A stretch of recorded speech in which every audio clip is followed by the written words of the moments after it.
Johnny Depp was completely freaked out by Heartthrob's status as a young actor. People would whisper Johnny Depp is looking back on the amount of media attention he received as a young man.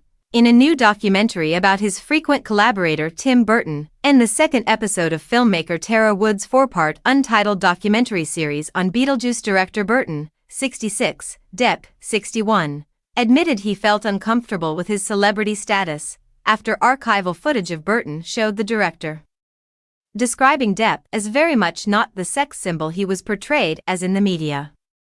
"I was completely freaked out by fame," Depp says in the documentary. "Paparazzi would take pictures of me.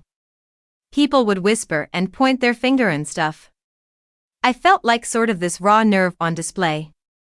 Depp says elsewhere in his interviews for the series that he beat out Tom Cruise, among other actors, for the title role in 1990's Edward Scissorhands, and that he saw a quick kinship form with Burton when they first met to discuss the movie.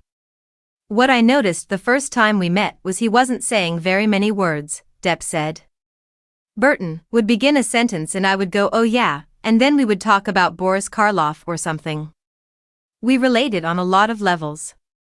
After about 3.5 hours of a really great yak with the guy, I still thought, no chance, man.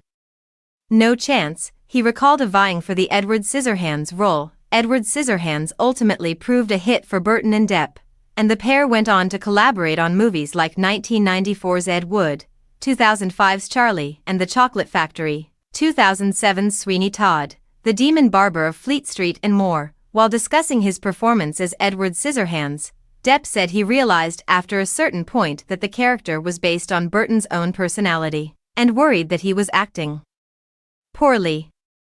"I was cast in the film, but I was stepping into a kind of family that I hadn't been totally brought into yet," Depp said. "I was absolutely convinced that I was blowing it. Tim had rehearsed everyone else in the cast. Everyone. Not me. He didn't rehearse me. He was excluding me from the cast and crew, isolating me." While Depp eventually realized Burton intentionally separated him from the movie's cast during rehearsals to help him understand the loneliness his character experiences, he remembers his initial reaction to working on the movie as a frightening experience.